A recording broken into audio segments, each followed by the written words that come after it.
The alien research vessel Trelthan, a floating palace of chrome and plasma sails, shimmered in orbit over a barren, icy moon at the edge of the Orion Spur. The crew of the Trelthan, gleaming, many-limbed beings called the Valix, had come to observe what they thought would be a galactic tragedy. Below them, on the moon's surface, a rogue microsingularity was dragging itself across the crust like a feral predator. It shimmered like obsidian ink, warping the light around it, pulling jagged shards of ice and dust into a long, spiraling wake. At its pace, it would crash through the critical trade lanes connecting hundreds of worlds in less than a week. Captain Theron, a Valix commander with translucent skin and hundreds of delicate antennae, observed the singularity through the main viewport. Her crew whispered around her in their ethereal language, their fronds bristling with unease. "It should not even be here," Theron murmured aloud, her voice vibrating through the thin air. "We've warned them. Humans have no business anywhere near a gravitational predator." And yet, there they were.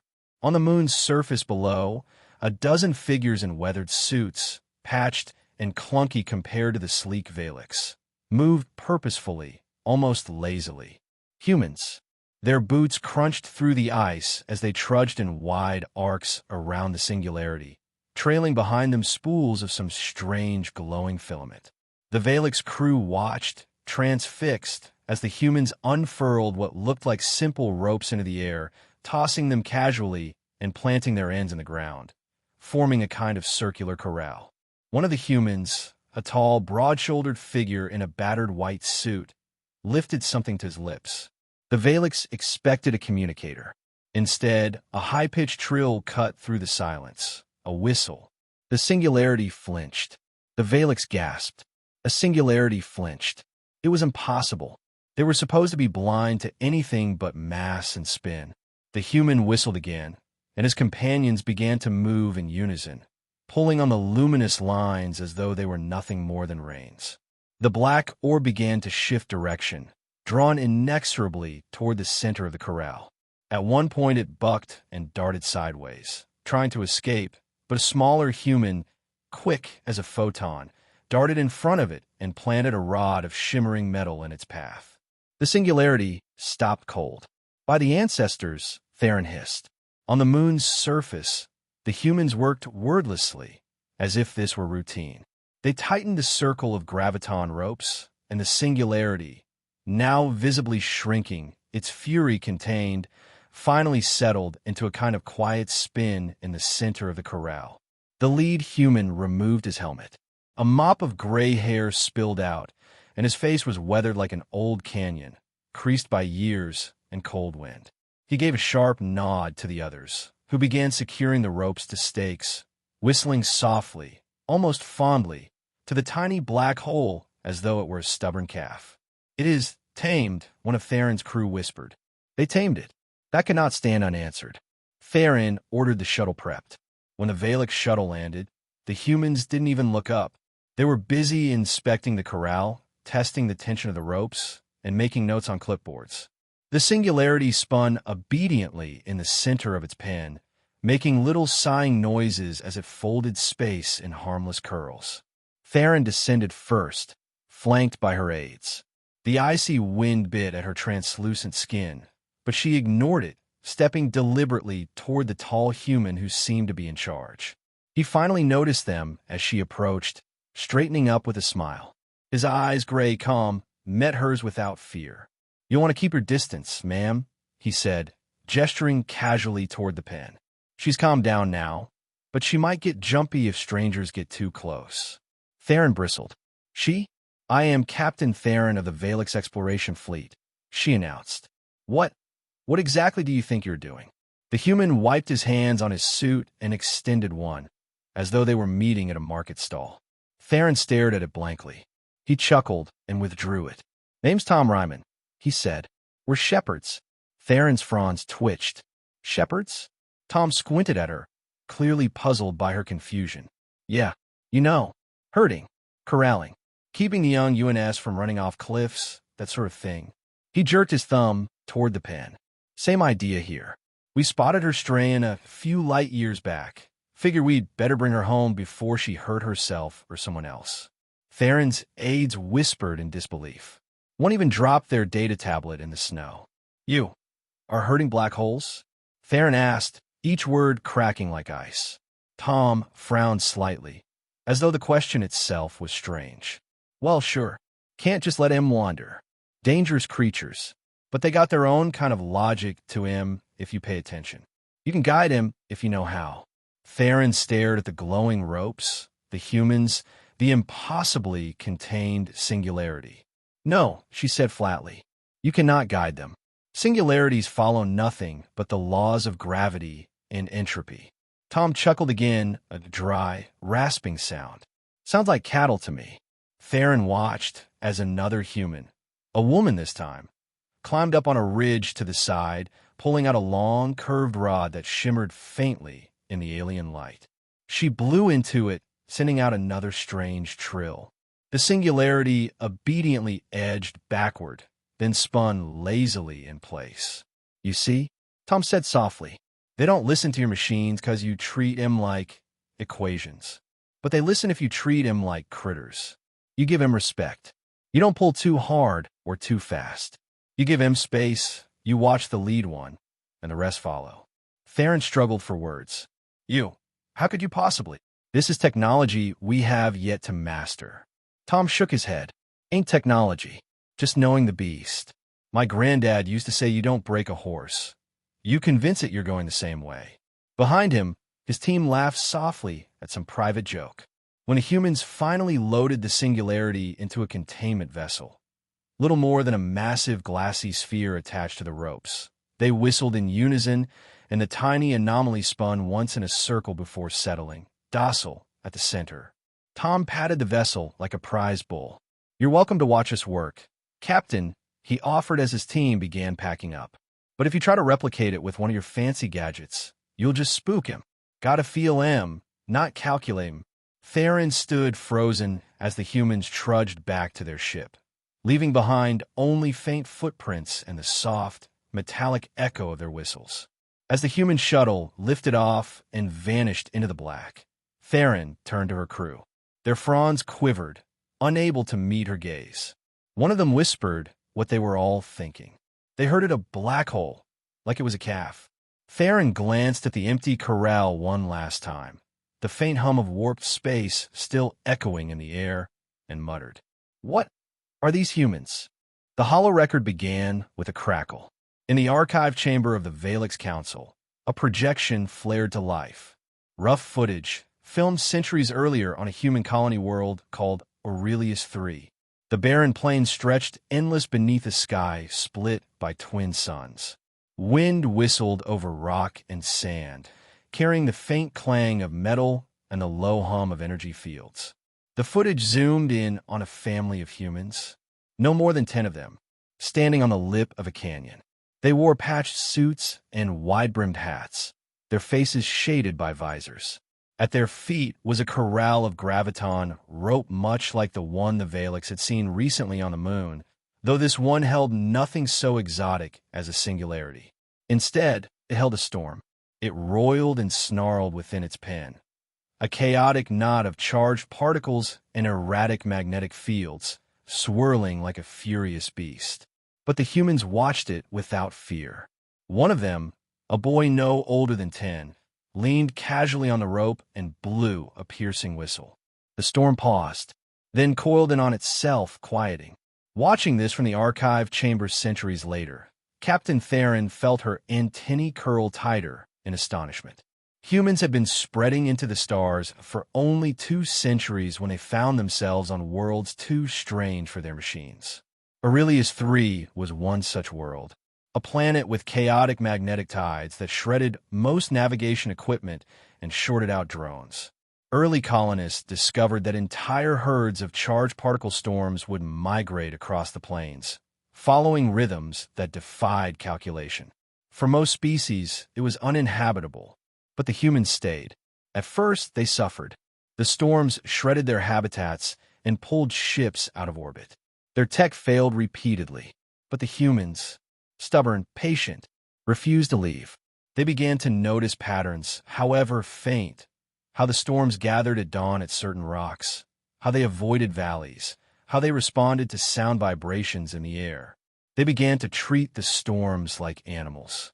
They're just like the old herds. One settler wrote in a journal now housed in the Valix archives. Skittish, proud, but predictable if you learn their ways. Within 2 generations, the humans of Aurelius III no longer needed machines to guide the storms. Children grew up knowing how to read the herds, the way they darkened before turning, the way the air smelled before a surge, the low-frequency sound they liked. They sang to the storms. They whistled to them, and the storms listened. Back in the archive, the projection shifted to an older man, broad-shouldered, sunburned, with hands like sculpted stone. His name was Jonas Riemann, the great-grandfather of the man Captain Theron had met on the moon. He stood in the middle of the plains, surrounded by children who carried ropes of graviton filament and polished metal rods. What you gotta understand, Jonas was saying in the old recording, is they ain't machines. Not like those drones the Union sent us. Not even like animals exactly, but closer to animals than to numbers. He crouched down, looking into the camera. Every herd's got a lead. Find the lead and guide it, the rest will follow. And you don't spook him. You don't push too fast. You just let him think it was their idea. Behind him, the children blew a low, eerie whistle. The storm herd shifted obediently, rolling slowly across the plains in the direction of their whistles. The humans began calling themselves star shepherds. At first a joke, then a badge of honor. Other colonies with strange gravitational anomalies began to call for them, too. On one colony, humans guided rivers of molten metal across tectonic fault lines like a herd of sheep. On another, they herded flocks of charged ice shards migrating across frozen seas, using colorful flags and vibrations to guide them into safe zones. On still another, they calmed the winds of a gas giant, luring the maelstrom into quiet belts so colonies could mine. And as the years passed, the humans realized they could do even more. Humanity's talent didn't come from technology. Though they made good use of ropes woven with graviton mesh and resonant rods forged of exotic metals, their real advantage was the wisdom carried in blood and story. Jonas's ancestors, it turned out, had been cattlemen back on Earth, cowboys and shepherds who learned, over generations, how to read the land, feel the mood of the herd, and make decisions from instinct as much as calculation. Out here in the galaxy, the wisdom proved just as true. The Riemann family, and hundreds like them, formalized the craft. Apprenticeship programs sprouted up among colonies. Children learned to whistle at age 3, to listen to the rhythm of anomalies by 5, and to throw graviton loops by 7. There was no manual, no single set of rules, only stories and examples.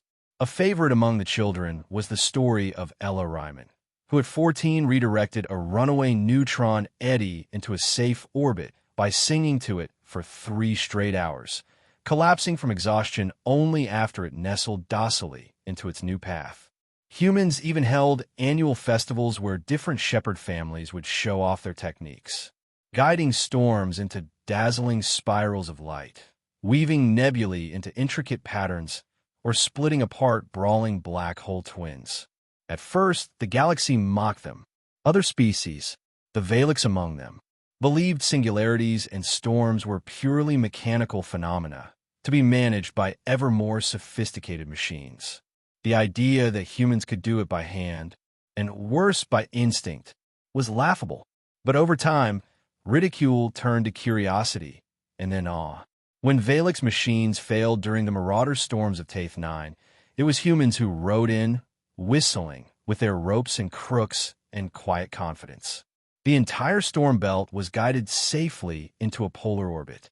When a binary black hole threatened to shred the core of a trade hub, it was humans who calmed it with soft harmonics and slow spirals. Other species began to send their young to train under the humans, though few of them ever truly mastered it. The shepherds insisted it wasn't about tools. It was about knowing when to push, when to wait, when to whistle, when to be silent. The archive flickered, and the scene shifted once more. This time it was a little girl, perhaps 7, standing alone at the edge of a plain lit by an aurora of green and purple. She held a polished rod in one hand and a coil of filament over her shoulder. In the distance, a swirling knot of plasma roared and rolled.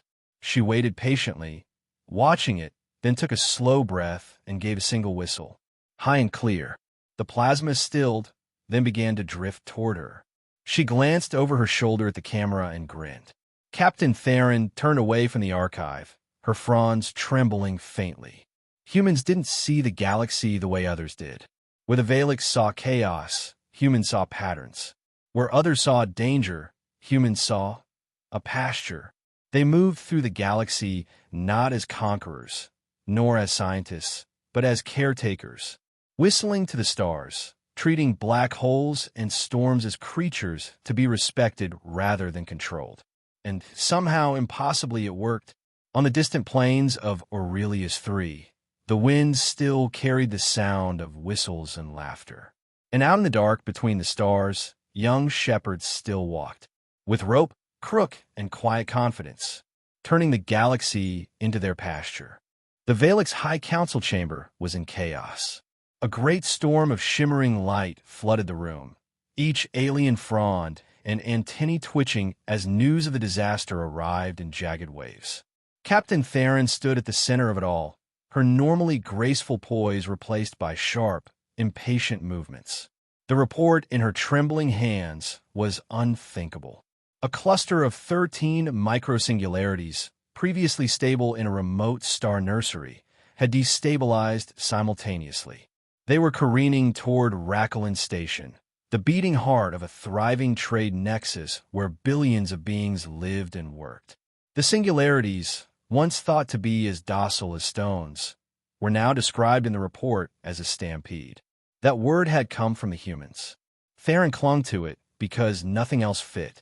On the main holoscreen, a projection of the singularities glimmered, a chaotic knot of dark masses streaking through space, trailing warped light and gnashing debris behind them.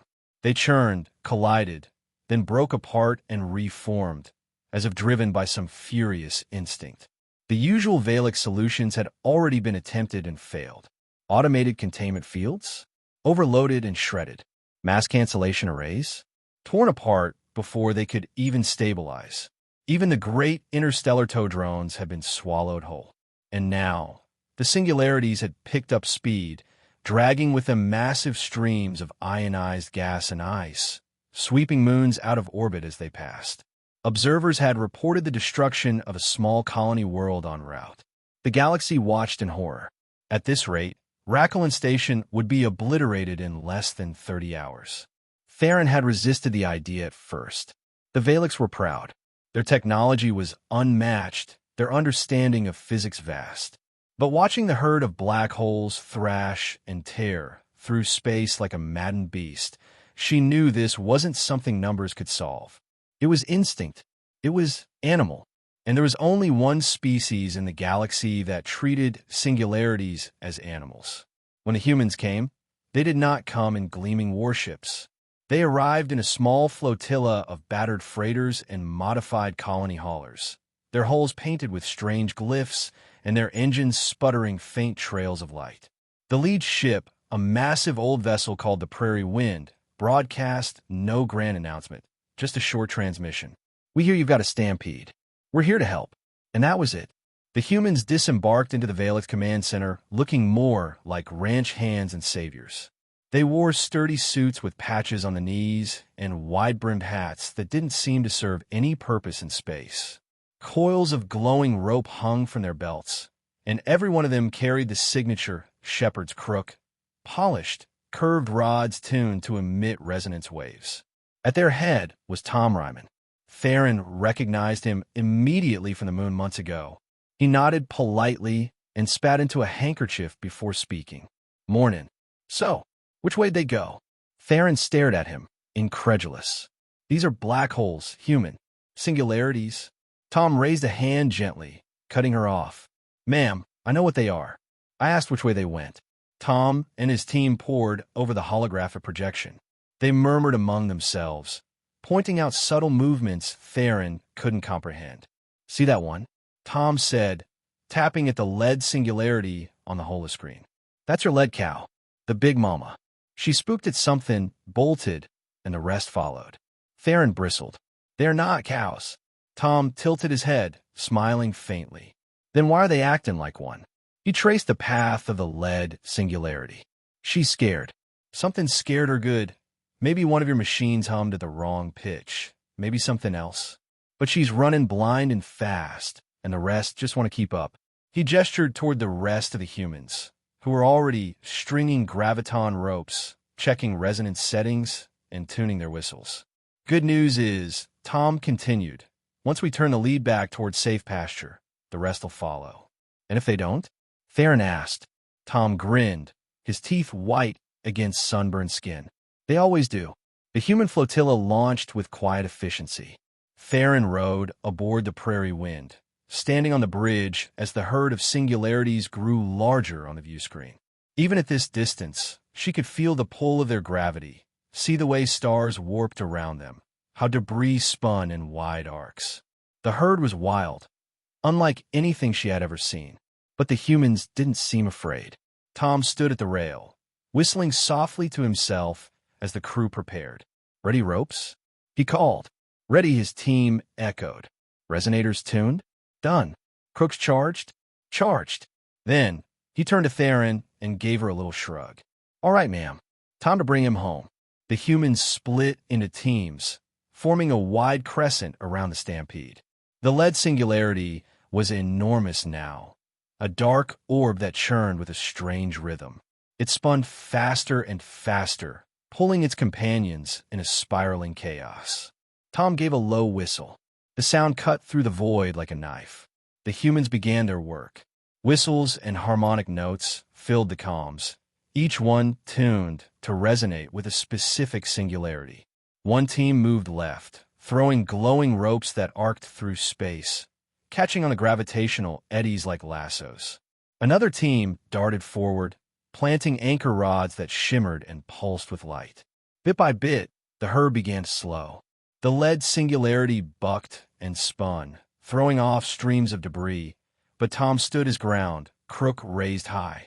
His whistle climbed in pitch, long and steady, and the black orb faltered, hesitated, then veered slightly toward the humans' line. The others followed. The humans moved in perfect unison, tightening the crescent, slowly guiding the herd away from Racklin Station and toward an empty stretch of void, where they could settle into a stable orbit. From the Valix Command Center, millions watched in silence as the impossible unfolded. 6 hours later, the herd was calm. The singularities now floated in a gentle spiral around a barren star, content, their destructive energy safely contained. The humans stood on the bridge of the Prairie Wind, their faces tired but triumphant. Tom removed his hat and wiped his brow. "And that's that." Theron couldn't speak at first. She could only stare at the humans, at the tamed herd glowing faintly on the view screen, and finally ask, "How do you do it?" Tom smiled faintly, as though she'd finally asked the right question. "We don't fight him. Don't overthink. We just listen to what they're already saying. Then we help him get where they wanted to go in the first place." He tipped his hat to her. "You folks see chaos. We see a herd looking for pasture." News of the Star Shepherd's feat spread across the galaxy like wildfire. The Council declared them heroes. Contracts poured in from every corner of the stars. And yet, the humans refused to industrialize their craft. When pressed for manuals or algorithms, Tom simply chuckled and shook his head. "Ain't no manual. You just gotta feel it." From that day forward, no one dared to dismiss the humans again. They were called upon in every crisis, every anomaly, every wild stampede of cosmic beasts. And the humans always came, whistling softly, ropes glowing, crooks in hand. The galaxy changed after the stampede of Racklin.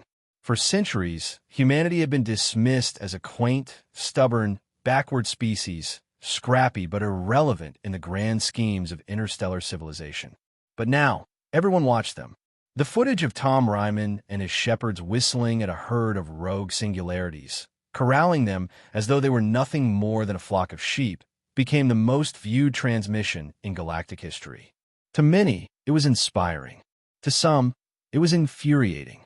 In the weeks that followed, invitations poured into the Ryman family compound on Aurelius III. Contracts, honors, proposals. Governments and corporations begged to license their techniques, to formalize their craft into something repeatable and saleable. But the shepherds politely declined most offers. "You don't bottle the wind," Tom told one ambassador flatly. "You walk in it." Yet not everyone took no for an answer. On the gleaming world of Vereen Prime, the wealthiest families of the Valix commissioned a fleet of graviton drones and resonance towers. They hired a team of engineers to reverse engineer the humans' methods. The Valix called it the Grand Roundup. Their goal: to herd a newly discovered cluster of black holes through the Mycan corridor and demonstrate that they didn't need humans at all. To the press, they boasted confidently, "If a primitive species can do it, surely we can perfect it." Theron, now an advisor to the council, was invited to observe. She arrived at the Mycan corridor aboard the luxury carrier Radiant Spear, greeted by the Valix engineers in shimmering suits of silver mesh.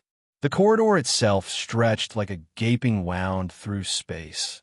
2 rows of fragile colonies lining either side, with a narrow stream of gravitational anomalies weaving between them. It was exactly the kind of task humanity excelled at, delicately guiding unstable black holes through the corridor without disturbing the colonies. But the Valix insisted they were ready. They deployed hundreds of drones, each buzzing with precision harmonics, and positioned a grid of containment fields at key junctions. "We have calculated every variable," boasted the lead engineer, Franz quivering with pride. "There is no possibility of failure." Theron didn't reply. She just kept watching the stars.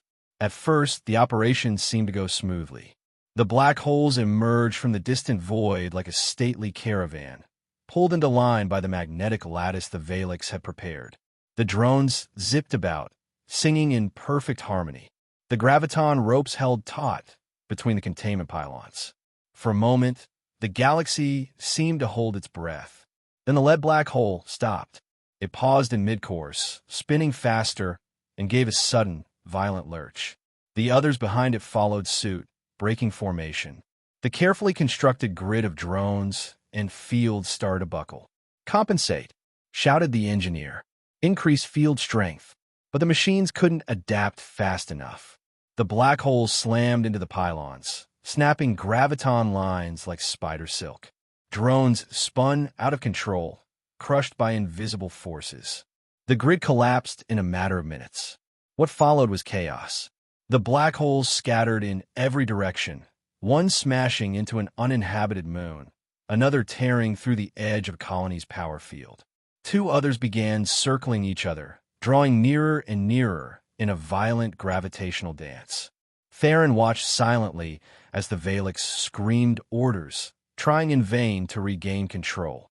It was a stampede. A quiet chime interrupted the mayhem. On a secondary channel, a human voice drawled through the static. "Y'all need a hand?" It was Tom Ryman. Nobody answered at first. Then, grudgingly, the Valix lead engineer hissed, "We would appreciate assistance." "Well," Tom said after a pause, "don't just stand there. Clear your toys out of the way before they make it worse." Minutes later, a small flotilla of battered freighters and ranch ships arrived. The humans wasted no time. They slipped past the ruined grid and into the chaos like dancers entering a ballroom, forming a wide crescent just as they had at Rakelen. On the bridge of Prairie Wind, Tom adjusted his hat and gave a long, low whistle. What the Valix hadn't understood, what they still didn't understand, was that black holes weren't simply reactive. They responded to patterns too subtle for machines to register. Tiny variations in pitch and pressure, minute shifts in momentum that only instinct or experience could feel. The humans worked like water flowing around the herd, nudging, singing, whistling. No harsh commands, no rigid patterns. When one black hole veered too close to the colonies, a human ship darted ahead, planting a resonant rod that hummed just the right tone to lure it back. Theron could feel the shift as she watched.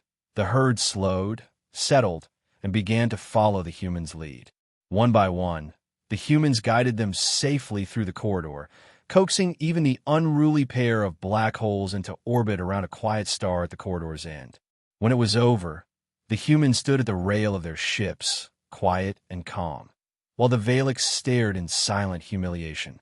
On Vereen Prime, the media tried to spin the event as a collaboration, but everyone knew the truth. In private, the lead engineer admitted bitterly, "We see numbers. They see the beast." The humans returned to Aurelius III with little fanfare, turning down yet another round of medals and accolades. Theron, however, visited Tom before he left. She found him sitting on the deck of Prairie Wind, polishing his crook and watching the stars. "Why can't others learn?" she asked. Tom thought for a moment before answering. "They try to control," he said finally. "But you don't control something like that. You respect it. You don't fight the herd, you join it. You watch. You listen. You belong." He glanced at her. That don't come easy to folks who think they already know everything. In the months that followed, a few alien apprentices came to live with the shepherds. Most failed. One young Valix named Iran lasted longer than most, nearly 2 years, before quitting in frustration. On his last day, he told Tom, "I can replicate your tools. I can replicate your movements. But I cannot replicate the way you know." Tom simply smiled. "That's 'cause it ain't here," he said, tapping the young alien's head. "It's here." He tapped his chest. The humans never bragged, never broadcast their victories. But slowly, the galaxy began to understand that these strange, stubborn creatures from a little blue planet had something no machine, no calculation, no empire could match. Feel. Where others sought to conquer the galaxy, humans had learned to walk alongside it. And so, when the next crisis came, as everyone knew it would, it was the humans they called first. Not as a last resort anymore, but as partners. The stars, after all, had become their pasture. For all their stubbornness, the humans never stopped looking beyond the next horizon, even after the galaxy came to respect their craft. After governments and empires finally acknowledged the quiet genius of their work, the star shepherds kept walking, whistling, and watching the stars, their eyes always searching for the next challenge. And, as always, the galaxy obliged them. It began on the edge of the Carina Nebula. A human flotilla, led by the aging Prairie Wind, was contracted to redirect a trio of singularities through a narrow dust lane when they noticed something unusual. The nebula itself was moving in a strange, uneven way. It breathed. Filaments of gas and dust rippled and recoiled as if alive, collapsing and expanding unpredictably, endangering nearby colonies and choking out newly forming stars. The local Valix engineers called it a catastrophic instability and advised immediate evacuation of the surrounding systems. But Tom Ryman, grayer now a little slower but no less stubborn, leaned on the rail of his ship, squinting through the viewports at the dancing clouds of color and light. "Looks to me," he said softly, like the herd just got bigger. When Tom's crew released the first resonance probe into the nebula, the readings came back useless. The machines couldn't parse the chaotic movements. But Tom could see it. There, in the twisting knots of gas and dust, he saw a rhythm, a slow pulse, a pattern like a nervous animal trying to find its footing. It reminded him of when he was 12 years old, his first time in the corral, facing down a bull that refused to be pinned. He whistled, long, low, and steady, and the nebula shifted. For weeks, the humans camped at the edge of the Carina, testing different pitches, weaving luminous ropes into the gas clouds, planting resonance rods in the densest regions. They worked at all hours, not to control the nebula, but to coax it, nudge it into harmony with itself. For every advance, there were setbacks. A section of gas would rebel, curling inward and swallowing equipment. Jets of ionized matter would flare without warning, burning holes through the humans' makeshift ropes. But still, the humans persisted. They learned to move with the nebula's rhythm. When it pulsed, they let it. When it shrank, they gave it space. When it swelled, They guided it gently with quiet songs and slow spirals of light. Weeks turned into months, and then the nebula calmed. Where once it raged chaotically, it now spun in wide, graceful arcs, feeding its newborn stars and lighting the heavens in soft, predictable colors. The galaxy watched in awe. After the nebula came the winds. On the edge of a supergiant star, humanity discovered that they could herd the stellar winds. Streams of plasma, so powerful they could strip the atmosphere from planets, into braided flows, forming protective shells around fragile systems.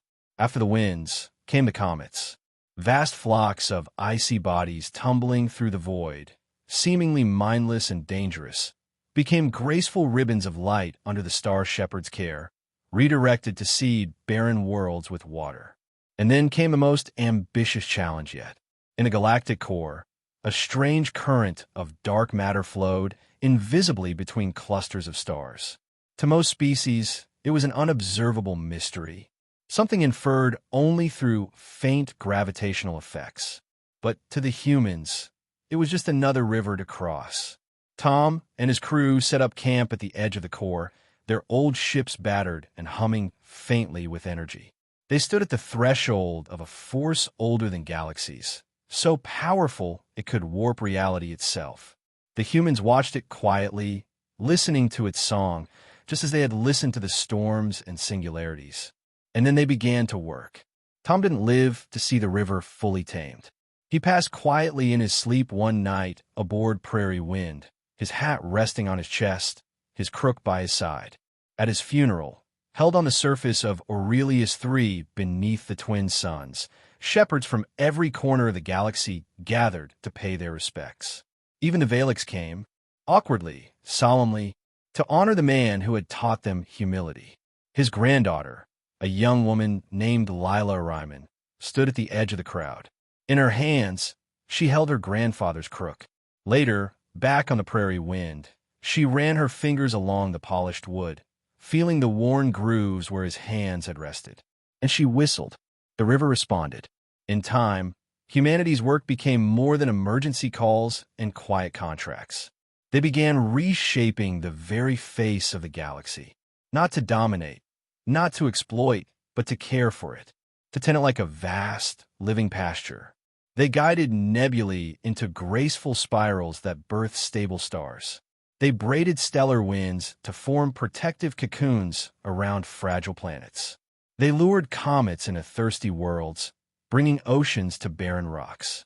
They shaped the flows of dark matter into quiet streams that nourished entire clusters. Everywhere the humans went, they left trails of light and quiet harmony behind them. And gradually, other species began to follow their example. Some even learning to walk alongside the shepherds, learning the patience and reverence needed to tend the galaxy. Years later, on the very edge of the galaxy, Lila stood alone on the deck of her ship. Before her stretched a cloud of anomalies so vast and strange that it made the Carina Nebula look like a mere puddle. It was said that beyond this lay the unknown, the true dark where no maps reached. In her hand, she held her grandfather's crook. At her side hung a coil of luminous rope. She stood for a long while, listening to the silence, feeling the faint hum of the galaxy beneath her feet. And then she smiled. "Better keep up," she murmured, glancing back at the alien apprentices who stood watching her nervously. "This herd ain't gonna round itself." And with that, she raised the crook, gave a sharp whistle, and stepped into the unknown. The galaxy never forgot the Star Shepherds. Long after their names faded, long after the last human ship had vanished into the dark beyond the stars, their quiet work remained. In the graceful orbits of nebulae, in the calm, braided winds, in the rivers of comets and dark matter that fed the hearts of galaxies. And if one listened closely enough, on certain nights, you could still hear it. A faint whistle, a soft song, and the stars, moving gently in their pasture,